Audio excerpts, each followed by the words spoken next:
everybody, and welcome back to the Lion's Lair.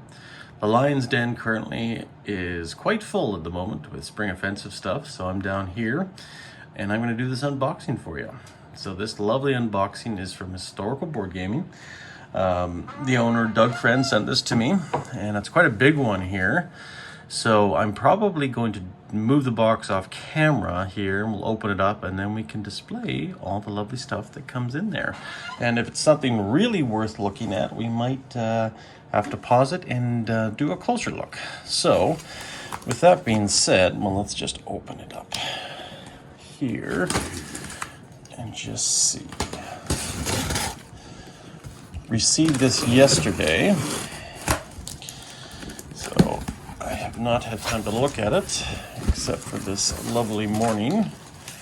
So now let's move this off to the side because we are not going to have any room at all to do anything. Okay, so first off the press, Doug very kindly sent me an Historical Board Gaming t-shirt, which I know he is now offering online.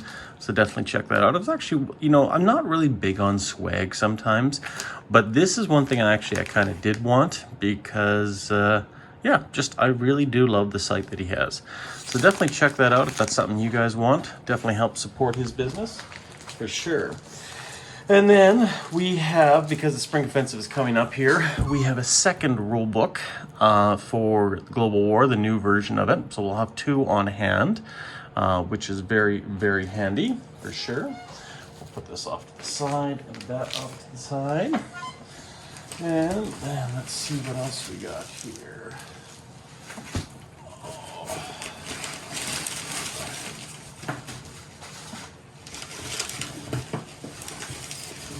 All right, let's look at some smaller stuff. Okay, and what do we have in here? Now I'm just going to readjust this so we can see with our viewing pleasure and take a look at all of this lovely stuff. Now, some of this stuff I bought, some of this stuff I think when I was talking to him, he sent me just to check out and tell me my thoughts on it. And I believe all of this stuff, I think he just recently posted online. So we'll definitely take a look and see. Cool. So we got some more decals for the Midway game right here. So that's exciting. General Hand Grenade was giving me shit the other day because, hey, stop buying all the decals. Other people need them. Well, it's true, but I seem to go through decals like no tomorrow.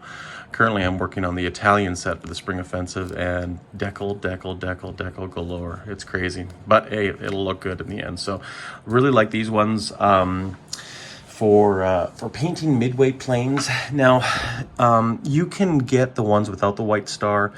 I just kind of decided the ones with the red star kind of look a little bit more old school, remnants of the early Air Force, like it was in the Battle of Midway and the Battle of Pearl Harbor, right? So definitely gonna have fun with that to finish off the Midway game.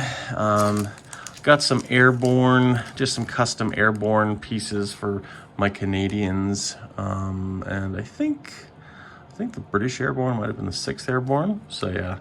Like I say, we'll see how those go. Those will look really cool. These are kind of cool.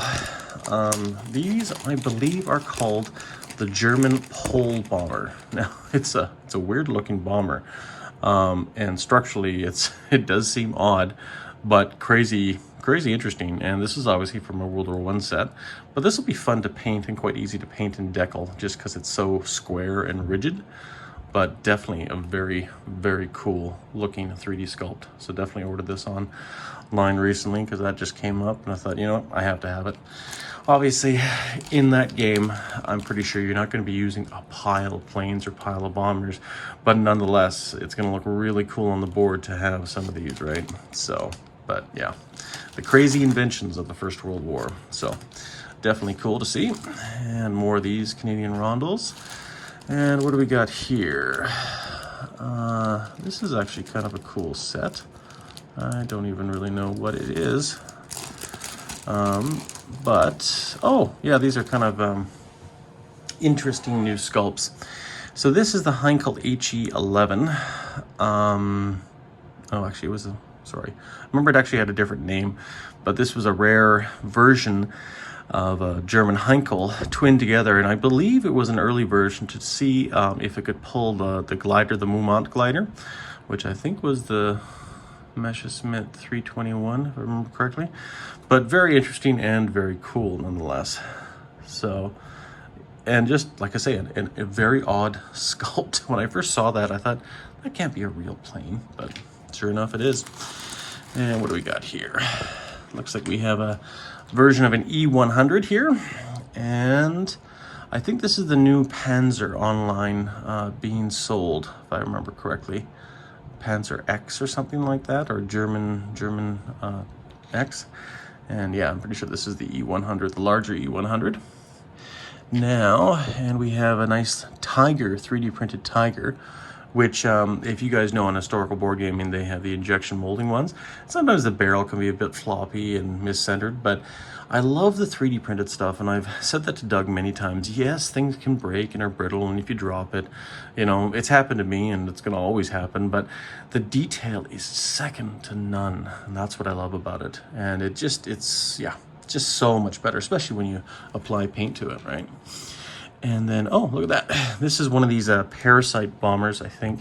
Or no, maybe not parasite bombers. I remember reading it into these. These are the Messerschmitt fighter, and then I think it had this on top where it would release and attack the enemy, or use as an extra fueling base, because it looks like it's got a very large cannon, right? So it could go and maybe do an attack or bombing run. So interesting German designs, because obviously towards the last years of the war, they were desperate to try anything to try to turn the tide. Ooh, I really like this. I'm not a fan of German Dornier bombers. The historical board gaming ones, I bought a few, and you know what? They're just a bit misshapen, but these 3D printed sculpts, like I say, so much more accurate. If you look at the wingspan here, and actually I'm just going to zoom in here just so we can see it a little bit better. But if you look at the wingspan here, it's equal, it's uniform, and these were very common bombers, especially I believe in the Battle of Britain. The Heinkels were not as common, but I think the ME or the Messerschmitt bombers and these Dorniers were a little bit more common in some regards. But that is a nice sculpt, so I'm really excited to purchase that online when it gets them available. I don't know if they're up now, but definitely keep an eye open for it, because as much as I probably have 30 German bombers, but I can never have enough, because if I'm building medium bombers as Germany, I like to have different sculpts. It just adds a bit of different flair, you know, to the game. So very cool. And then of course we have the new 3D printed Heinkels right here, which I like the injection molding already. It's pretty good, but these are just going to be that much more accurate. And once again, this is my favorite German bomber of all time. It was just graceful, it looked cool.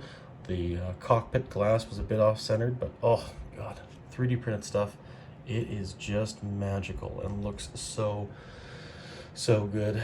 I'll just show you this guy again just up close, just for a little bit better and finer detail. But yeah, look at that. Oh, looks so nice.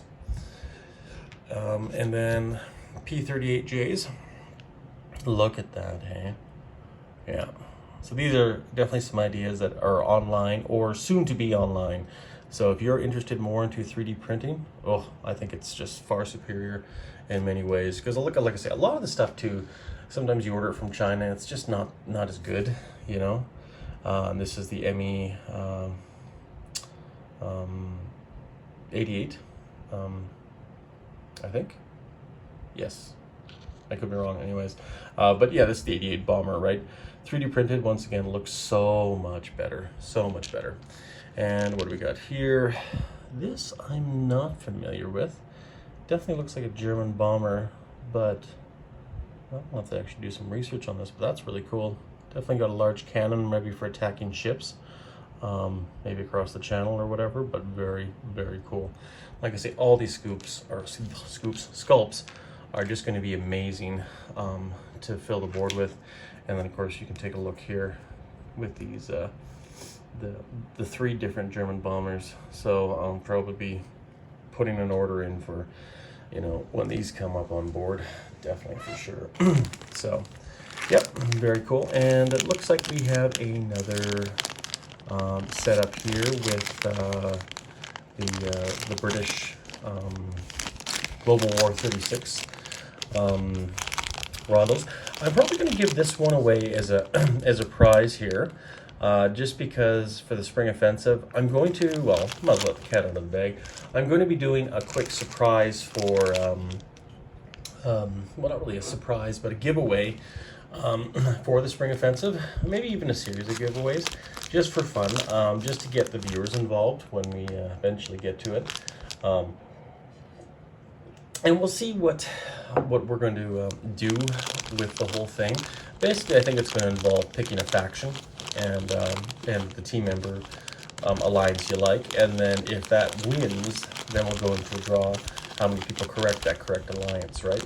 So definitely, it's a bit of luck, but also it's a bit of intuition and just a bit of fun overall. So yeah, very cool. And what else we got here?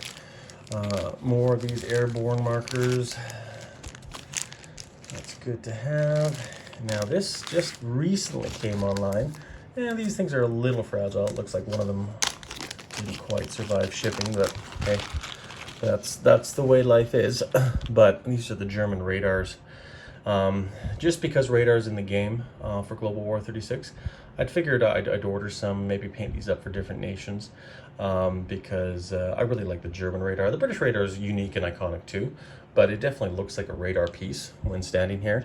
And once again, incidentally, if you do end up ordering stuff and it gets broken or whatever, it's misshapen, like this individual right here, just let Doug know and he'll send another one on your next order, right? So, but yeah, like I said, that once again, as I said, the problem with 3D printed pieces, you know, sometimes it makes it, sometimes it doesn't, and it just depends how accurate you are with everything, right? So, and how careful you are. So, and what is this? Oh yes, this is my new 3D printed sculpts for my Austro-Hungarian Navy. And you know what? This is cool. These are the new dreadnoughts, and I probably am gonna, you know, horribly say this name, but the Ersatz Monarch, maybe something like that. And I ordered a few of these. There was actually 4 of them planned to be built. This one, of course, lost its antenna in shipping, which is, you know, not too bad. I sometimes break off the antennas because when I paint them, you know, I really do like the sculpts, but it doesn't take much if somebody's playing this game and pshoo, plop, you know, and that's the thing. It's nice to have the accuracy though too. It just depends how careful, you know, your friends or your buddies are playing the game, right? But this, oh, this is a nice dreadnought. See, a lot of them, like the Italians and the British, you know, they're kind of boring looking, but the superstructure, the engines, the detail, and of course the guns on here is perfect, you know. And of course the Austro-Hungarian Navy, they might have 1 or 2 dreadnoughts in a standard game of Global War 1914, but that is probably one of my new favorite ones. That is really, really cool, guys. Well, I'm definitely happy with that. And just some German radar, so that is awesome, good stuff. And what do we got here? Oh, yes. So Doug did send me this. I think you can recently buy these online. Incidentally, he was gracious enough to send me this one roundel. It's all I needed because I give some of the stuff to General Hand Grenade when I buy some roundels, and sometimes, you know, he'll give me something for it or whatever, just because rather than buying a whole bunch. But I was short 1 Dutch roundel for the spring offensive for my map, so he very kindly sent me that, which was very nice of him. But here are all of these lovely Sherman funnies. So if you guys are thinking about ordering this online, definitely check out some of these and take a look at them. So let's just go through these one by one. I do not know the names of this. This almost looks like a Sherman duck, or one that you know, has that skirt that goes up in the water so that they can float there. I think a lot of Americans lost quite a few of these. I don't know if it was in Utah or Omaha, because I think they were released too early. But of course you can see the propellers in the back. So that is very, very cool. Put that one there. This one, don't know. Obviously it looks like it's on a Sherman chassis, but I've never seen something like this. particular one here. But maybe it's a personal carrier or something like that. Very cool. It almost looks like something you'd see in the Arctic. So that is interesting. We'll put that one off to the side. This looks like the Sherman Firefly, if I had to guess. The larger cannon on it. Very nice. Very cool. And also a really good Sherman sculpt too, if you want. This one, don't even know what the heck this one is. It's like a giant tractor in some ways. And it looks like it's got the power takeoff, which they used there. I don't know, for pulling cable or going through something, but that is interesting. I don't know if it's for anti-minefields or what. But like I say, check these out here. And it's fun to even do some research on these things. You may not even use some of these sculpts, but eventually, you know, someday you will. But once again, here's another one of those ducks, as I call them. I know they're probably not called ducks. This looks like a Sherman specially outfitted for anti-aircraft fire, obviously. Different kind of, more of a ball turret. But if you have a column of Sherman tanks, you definitely want to have a few of these here against the rare German aircraft that might be still in the sky to protect your column.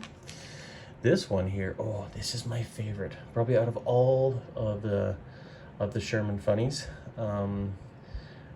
Tanks that, oh shoot, I forget his name. This one was the flail tank. Love this one. This is just so cool, so badass, because it's practical, right? You got your gun to attack, but also, you know what, you're coming across the shore or coming across a minefield, you know, just put your flail on and get rid of all those mines, and the infantry can come in behind you. So yeah, really cool. Oh, this is a neat one. So this one, I believe, has rockets on top of it. I think. I could be wrong. It looks like maybe a rocket launcher. It's definitely not a sunshade. So, but this particular Sherman unit really stands out for that matter, because I think it just had that rocket option once they finally got ashore. This one, it looks like a bridging Sherman, which of course, if you have to get over a gully or ravine or something like that, you know, this little guy can just lay down this quick bridge, and the tanks can then, if they're therefore across, or maybe a shallow creek or something. But yeah, obviously these were very handy. And can you imagine just putting all of these in a column, eh? Let's go, we got a flail tank. Now this one is cool. Like, this one almost looks like, I don't know if it had a military purpose or whatever, but it looks like just a plow or something, or maybe even on a rail system, just to block something. I'm not sure. Like I say, I'm not Hobart's funnies, that's what they were, an expert, but everything had its purpose, that's for sure. But you can just see how everything's designed to you know, to have a function, right? And of course this one just has a little plow, a little bulldozer on top of it, as well as the gun, which is funny because, you know, when you look at this stuff, God almighty, how versatile, you know, was the Sherman in many regards. Now granted, I mean, maybe if the roles were reversed and the Panzer IV, Panzer Vs could have had these designers, like, you know, then that would have been a different story. This is a very interesting sculpt. Don't even really know what it does. I'm assuming it's an anti-mine unit here, but of course it's got this structure behind it as well, and I still think it has an armament, but of course it's, you know, coming down the battlefield, and of course it has these in front of it, right? So could be another anti-mine thing or something like that. Very cool. This one has two large wheels on the front of it. Don't even know what it does. Once again, maybe another anti-mine thing or something like that, or running cable. But like I say, every one of them had their purpose. This one, I'm not even sure either. Top might have been broken off here, but once again, Sherman chassis, kind of a, this could be something like, just with the ropes there, for when it got dropped off. Maybe it's got the skirting, maybe a snorkel, maybe that's what that is, the snorkel up there to go across the water. Interesting fact.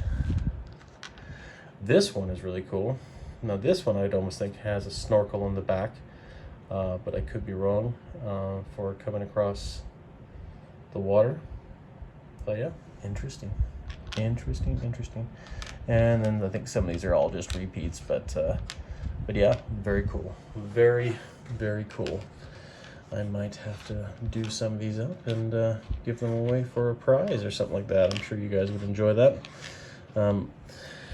I am planning on ordering some numbers for some of my decals, so I might actually end up putting that on with some of the American stars, maybe even make some British ones out of it too. But that is cool. Now, last but not least, there's a few things that Doug sent here with me, or sent to me, and I'm going to show them if they're not too giveaway here, because Doug has asked me to start some stuff for him, but he wanted me to do some research, so that's what he gave me there, which is kind of exciting. We'll see what happens. But aside from that, last but not least, Doug has very graciously given this as a wonderful prize for the participants in the Spring Offensive. And you might be wondering, well, what the hell is in this? Well, let me show you guys. Let's see, I'll cut this here because I don't want to damage it off camera. And it's something very custom for the Spring Offensive. He might actually be selling them online too, I don't know. But he did this, and I think it's a Class A. Class Act for sure. Now obviously it's wrapped quite well in here for that reason. But I'm going to be very careful in what I show online here, because of the simple fact you guys could use this. So I don't want to do that either. So anyways, so what we have here is some lovely, let's just see here, giveaway clay chips. And these are just super, super, super classy. Now I'm just going to put my cover over the code here, because obviously that can be used online and we don't want to do that, right? So, but this is a very, very nice, classy setup. It's kind of like some Baccarat chips you'd see at the James Bond table, right? And of course they're clay, they're fragile, right? But very, very nice, right? And of course you just go to Historical Board Gaming and redeem them, right? So these are $25 chips, and he sent 1, 2, 3, 4, 5, 6, 7, and 8. Basically for the possible participants at the Spring Offensive, right? So how classy is that? That just looks so, so nice. And these are going to be on the prize table, obviously, right? And probably each participant's going to get one of these as well. So, and like I say, that's right there, like that's $200 just of free stuff he's going to give away to the participants of the Spring Offensive. And of course, the nice thing about it, it's a very smart business practice, because, you know, you don't just go in there and buy $25 worth of stuff. You're going to buy $30 or $50 or whatever, right? You know, so it definitely helps bring customers to there. So definitely go and support Historical Board Gaming if you can, because I know he's trying to grow the business, and it's tough sometimes when you do that and you got issues and manufacturing and stuff like that. And that's where I really salute him as a fellow business owner. You know, you got to make money at the end of the day, but also what you give back also sometimes, not always, but always, it does transpire into something bigger usually, right? So, but that is very cool. And on top of that, he gave us this beautiful $100 chip. So once again, I'm not sure what I'm going to do with that, but he gave $300 worth of gift certificate prizes here. And this might even go towards a prize for the Spring Offensive, right? So we'll see. We will definitely see what I'm going to do with these lovely things here. But once again, very gorgeous, very beautiful, and I can't thank Doug enough for sending some of this stuff right here. So I'm going to pause it, guys. Actually, I'll probably end it right now, and if there's anything else I missed, I'll definitely showcase it to you guys. But you guys all have a wonderful weekend. Stay classy, and we'll see you for the next unboxing. Cheers.